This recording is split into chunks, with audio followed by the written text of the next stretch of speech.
चलिए आज हम लोग सीखेंगे कि मात्रा के अनुसार जो हमारा वोवेल है, स्वर है, उसके अंग्रेजी के अनुसार, उसके स्पेलिंग के अनुसार हम लोग ककहारा कैसे सीखे, इंग्लिश में ककहारा किस तरह से होगा, और उसके बाद हम लोग इस ट्रिक के माध्यम से जितने भी ककहारा है यानी कि क से लेकर ह तक का जो ककहारा है वह कैसे इस तरह से हम लोग तैयार कर सकते हैं। देखिए अ जो है अमात्रिक है। अ क्या है? अमात्रिक। मात्रा का मतलब है जिसमें मात्रा हो, आकार हो, हर्षिकार हो, ह्रस्वीकार हो, दीर्घिकार हो, लेकिन अ में कोई मात्रा नहीं है। इसमें देख रहे हो, न आकार है, न ह्रस्वीकार है, न दीर्घिकार है, कुछ नहीं ना है। इसको अमात्रिक बोलते हैं, इसीलिए इसको काटा हुआ, इसको बोलते हैं अमात्रिक। अमात्रिक शब्द लिखने के लिए आपको बोला जाता है कि 10 अमात्रिक शब्द लिखें, लेकिन उसमें कंडीशन क्या रहता है कि दो अक्षर का अमात्रिक शब्द लिखें। तो अब दो अक्षर का जब अमात्रिक शब्द लिखते हैं तो अब ब दो अक्षर का हो गया, किसी में कोई मात्रा नहीं है, नहीं ना है। अगर कोई बोलता है कि 3 अक्षर का अमात्रिक शब्द लिखिए तो आप लिख सकते हैं अ, ब और न, अवन। आप ये भी लिख सकते हैं, या फिर अ, व, अध, अवध। कोई आकार, कोई हर्षिकार आपके पास में नहीं है, इसको बोलते हैं अमात्रिक शब्द। क्या बोलते हैं? 3 अक्षरी अमात्रिक शब्द, 2 अक्षरी अमात्रिक शब्द। देखिए यहाँ पर क और ल, 2 अक्षरी अमात्रिक शब्द, इसको क्या बोलेंगे? 2 अक्षरी अमात्रिक शब्द, 3 अक्षरी अमात्रिक शब्द, 4 अक्षरी अमात्रिक शब्द, ह, र, म, स। 4 अक्षरी क्या हो जाएगा?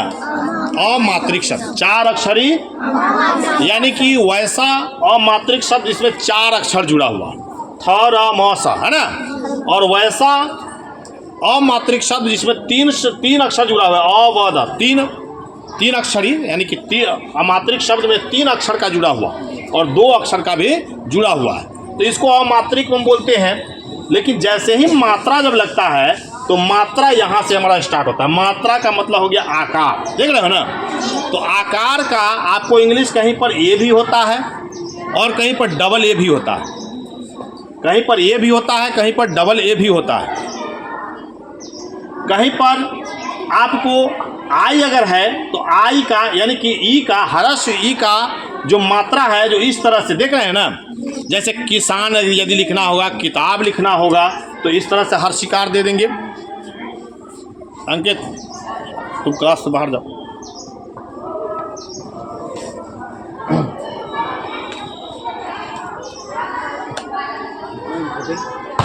क्लास चल रहा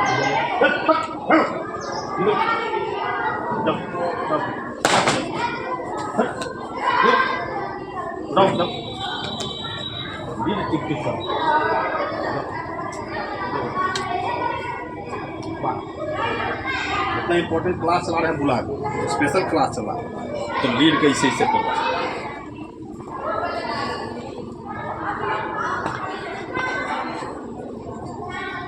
तो ह्रस्व इकार का आपको इंग्लिश हो जाएगा आई, हो जाएगा ना। तो यदि आप किसी भी शब्द में इस तरह का आकार यदि देखते हैं तो या तो इसका इंग्लिश आप ए देंगे या फिर डबल ए देंगे। जैसे यदि हम लिखते हैं काजल, क्या लिखते हैं?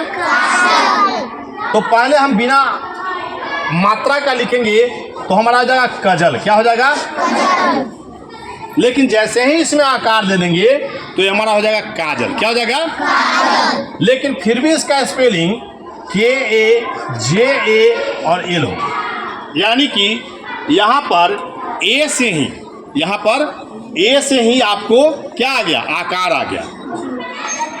लेकिन वैसे शब्द यानी कि 2 अक्षर का शब्द, यानी कि हम बोलते हैं राज। क्या बोलते हैं? राज।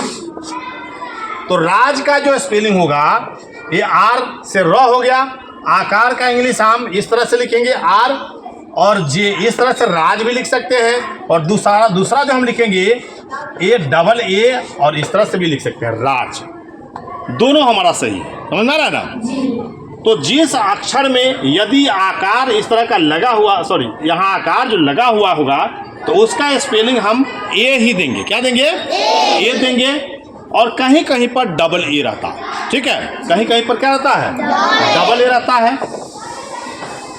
अब अगला ट्रिक है कि जिस अक्षर के साथ में अगर इस तरह का हर्ष स्वीकार है, जैसे हम बोलते हैं क श न, इसमें कोई मात्रा नहीं है, नहीं ना है, लेकिन इसमें हम हर्षिकार लगा देंगे ना, और इसमें हम आकार लगा देंगे, तो हमारा स्पेलिंग क्या हो जाएगा? के से क, और इस हर्षिकार का इंग्लिश हम आई लगाएंगे, लगेगा ना।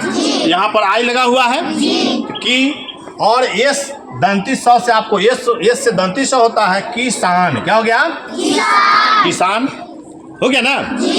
अगर हम यहाँ पर दीर्घिकार समझते हैं, तो जिस अक्षर के साथ में यदि हम इस तरह का मात्रा देखते हैं, दीर्घ इकार देखते हैं, तो हम डबल ई लगा सकते हैं। जैसे रीना, क्या लिखा हुआ है? रीना। तो रीना में आर में, यानी कि आप देखते हैं कि अगर र न लिखते हैं तो अमात्रिक है, इसमें कोई मात्रा नहीं है, नहीं ना है, लेकिन इसमें हम आकार दे दिया, अब हो गया रना। क्या हो गया? लेकिन दीर्घिकार जैसी दे देंगे तो हो गया रीना। क्या हो गया? तो हमें कौन कौन आकार का इंग्लिश देना है?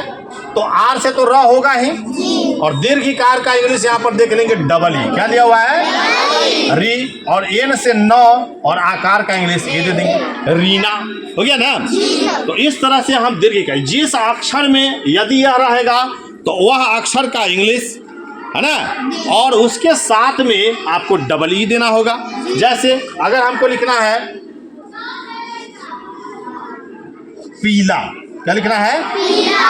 तो हम प ल अमात्रिक है, तो प का इंग्लिश यहाँ पर हम पी लिखेंगे और एन लिखेंगे, हो गया ना। लेकिन जैसे ही इसमें दीर्घिकार आ गया तो डबल ई दे देंगे, और आकार आ गया तो ए दे देंगे, अब हो गया पीला। इस तरह से हमें इसका सेंटेंस बनाना है, मतलब सॉरी वर्ड का इंग्लिश लिखना है। अगला हमारा हर्ष उकार है, ठीक है ना। जैसे हम यहाँ पर लिखते हैं क म र, कोई मात्रा है? कोई मात्रा नहीं है, तो कमर का क के हो गया, म हो गया, र हो गया, लेकिन कोई शब्द नहीं है। अब मात्रा जब इसमें देंगे तो कु, क्या हो गया? तो कु का यहाँ पर, ऊ का इंग्लिश यहाँ पर देख रहे हो यू है ना, तो यहाँ पर यू दे देंगे, हो गया। और एम में आकार हम यहाँ पर आ गए तो यहाँ पर ए दे देंगे, अब हो गया क्या? कुमार। हो गया ना, कुमार। यदि हमको देना है क म और द, है ना, कमद, लेकिन कोई शब्द नहीं है, इसमें भी हर्ष उकार दे देंगे, तो क का इंग्लिश यहाँ पर को के दे देंगे, एम दे देंगे और डी दे देंगे, हो गया ना। इसका भी कोई अर्थ नहीं निकल रहा है, लेकिन इसमें जब हर्ष उकार होगा तो यहाँ पर भी यू आ जाएगा ना। यहाँ एम है और यहाँ पर इसमें हर्ष उकार दे देंगे तो यहाँ यू आ जाएगा। अब हो गया कुमुद। कुमुद का मतलब हो गया किसी का नाम, हो गया। अगला टॉपिक हमारा है कि जिस अक्षर में आपको हर दीर्घ उकार लगा हुआ है तो उसके लिए हमको डबल ओ देना है ना। जैसे ड और क, डक, तो डक यहाँ पर डी से ड हो गया और के से क हो गया, डी के, लेकिन इसका कोई अर्थ नहीं है। तो यहाँ पर ड में हम आकार देते हैं तो यहाँ पर ए आ जाएगा ना, आकार का क्या आ जाएगा? और इसमें यदि हम दीर्घ उकार दे देंगे तो हो जाएगा डाकू। अब इसका दीर्घ उकार का इंग्लिश क्या हो जाएगा? डबल, हो गया डाकू। क्या हो गया? डाकू। उसी तरह से चक, तो सी एच से च और के से, लेकिन कोई शब्द नहीं बना। अब इसमें हम आकार दे देंगे, यहाँ पर आकार जैसी देंगे तो आकार का इंग्लिश हमारा ये आ गया, और कू दे देंगे, दीर्घ उकार दे देंगे तो डबल हो गया, चाकू, हो गया ना। इस तरह से हमें देखना है। तो जिस अक्षर के साथ में जो मात्रा लगा हुआ है उसका इंग्लिश देना है। ऑलरेडी आपका वर्ड बन के तैयार हो जाएगा। अब है ए, क्या है ए। तो ए का इंग्लिश आपको ई है। जैसे अगर कोई बोलता है क स व, तो के से क, ए से तालब स और भी से वो, है ना। लेकिन कोई शब्द नहीं बना। तो अब के में हम एकार लगाएंगे तो एकार का इंग्लिश क्या है? ई है। ए से यहाँ पर है ही और वह यहाँ पर ए लग जाए, केशव। अब केशव यानी कि स और व के बीच में जो ओ आ रहा है उसका आंसर यानी इंग्लिश यहाँ पर ए लिख दिए, ठीक है ना, केशव। उसी तरह से अगर हम लिखते हैं रसमा, रसम, यहाँ पर रसम लिख दिए तो आर से र, ए से तालब श और एम से म, लेकिन यहाँ पर एक आर दे देंगे तो रेशम। अब क्या हो गया? रेशम, ठीक है। तो जिस अक्षर के साथ में जो मात्रा रहे उसका इंग्लिश देने पर आपका जो सही शब्द होगा उसका इंग्लिश भी हो जाएगा और हिंदी शब्द भी हो जाएगा। ए हो गया। अब आय है, सॉरी, हाँ आय है, हाँ ठीक, आय है। आय में यदि हम यहाँ पर लिखते हैं ब अल्लाह, तो बी से ब हो गया, एल से ल होगा, कोई शब्द बना? तो हम यहाँ पर दो आयकार दे देंगे। आयकार दे दिए ना, तो आयकार जैसे दिए तो आय का इंग्लिश यहाँ पर क्या है? ए आई है, तो ए आई यहाँ पर दे देंगे, बैल। उसी तरह से सल, क्या लिखा हुआ है? तो सल लिखे हुए हैं तो ए से तालब श और एल से ल, लेकिन शब्द नहीं बना। तो यहाँ पर आयकार जब ऊपर में रखेंगे तो हमारा हो गया शैल, ए आई, या इसका इंग्लिश क्या है? ए आई, तो शैल बन गया, शैल। अगर हमें लिखना है, अगला शब्द है शनक, शनक, लेकिन इसको हमको कुछ बनाना है तो 100 पर हम आयकार दे देंगे, 9 के आगे हम हर्षिकार दे देंगे। अब क्या बन गया? सैनिक। तो 100 ए से दंत स, आयकार का इंग्लिश हो जाएगा ए आई, है ना। एन से आपको 9 हो जाएगा, हर्षिकार का इंग्लिश आई हो जाएगा और के सैनिक हो गया। समझ में आ रहा है सबको? इसी आधार पे आप किसी तरह का वर्ड का आप हिंदी का इंग्लिश कर सकते हैं। आय के बाद है ओ। जैसे कोई बोलता है, यहाँ पर लिखते ज कर, ठीक है ना, जकर, तो जे से हम ज लिखते हैं, के से और आर से र, तो क और र के बीच में तो ये ऑलरेडी आ गया कर, ठीक है ना। लेकिन जैसे ही इसमें ओकार लगाएंगे तो हो गया जोकर। क्या हो गया? ओकार का इंग्लिश यहाँ पर क्या लिखा हुआ है? जोकर, ठीक है ना। अगर हम लिखते हैं सौ र अज, सारज, क्या लिखा हुआ है? तो ए से हो गया दंती स, और 100 और र के बीच में ए आ गया तो 100 और र, 100 र और जो आ गया। लेकिन यहाँ पर हम ओ दे देते हैं तो ओकार का इंग्लिश यदि यहाँ पर लिख देते तो हो जाता सरोज, यानी कि एक नाम हो गया, है ना। इस तरह से ओ हो गया। अब है औ। औ का अर्थ हो गया, यहाँ पर हम देंगे कैसा शब्द? कौशल, कौशल। तो यहाँ पर क के ऊपर हम लगा देंगे औकार। क्या लगा देंगे? औकार का इंग्लिश क्या है? ए यू। तो के से क और ए यू से औ, कौशल, कौशल, है ना, कौशल। यदि हम लिखते हैं मो ह अल्लाह, महल, तो अमात्रिक में एक शब्द है, लेकिन इसका दूसरा शब्द अगर निकालना चाहेंगे तो महल का पहले हम एम एच एल हम लिख देते हैं, ठीक है ना। अब यहाँ पर आकार देंगे तो यहाँ ए आ जाएगा ना, और लगा देंगे तो हौ हो जाएगा। माहौल, क्या हो जाएगा? अब यहाँ पर ए यू लग जाएगा, माहौल बन गया। अब देखिए औ हो गया। अब हमें देखना है अंक का। किसका देखना है? तो हमें यहाँ पर लिखना है चौदन, चदन।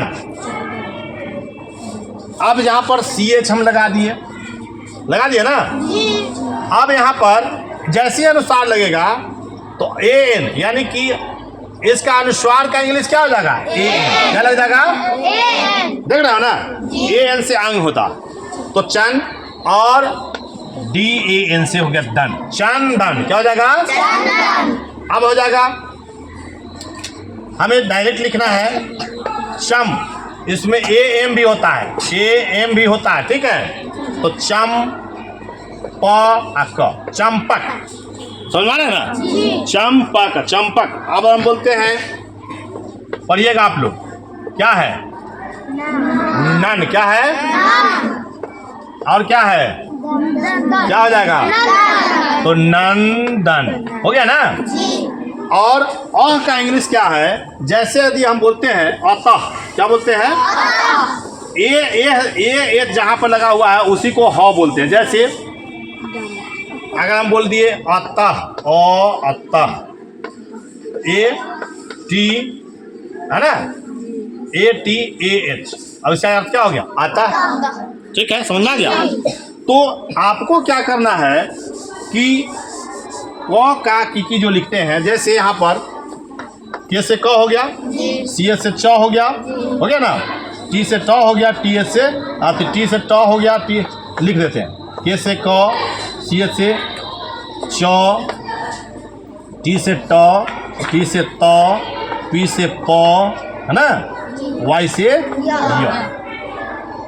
Y से य। अब इसमें जो आकार का इंग्लिश लगाते चले जाइएगा उसका ककहरा बन जाएगा।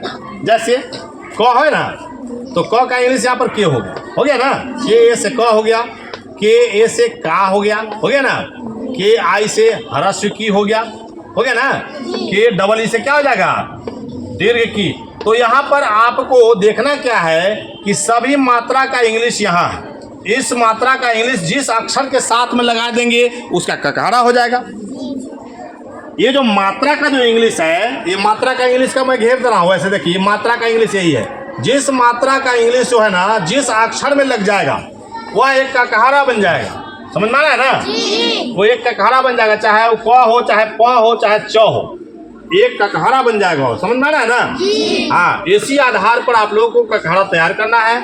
और अगले वीडियो में, अगले क्लास में आप लोगों को बताया जाएगा कि इंग्लिश कैसे पढ़ा जा सकता है और कितना आसान है इंग्लिश को पढ़ना। जैसे हम यदि एक छोटा सा उदाहरण देते हैं कि हम जनवरी का वर्ड याद करते हैं। जनवरी का वर्ड याद करने की जरूरत नहीं है।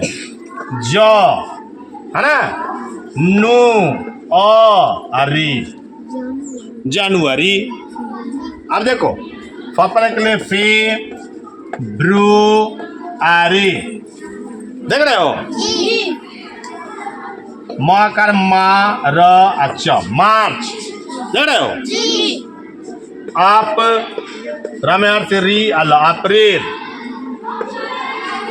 मई, जून, जुलाई, अगस्त, सपने के लिए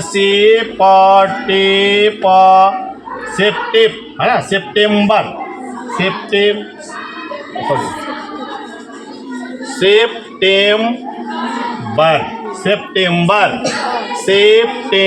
देख रहे हो?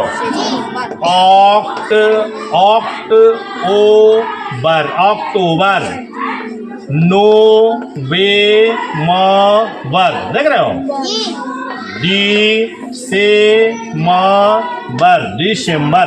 ऐसे आपको जो है ना, इसका स्पेलिंग हम इस तरह से हम बनाएंगे और लिखेंगे और समझेंगे। ठीक है, समझ में आ गया? चलिए, इसको एक बार में नोट कर लीजिए, फिर आगे बढ़ते हैं।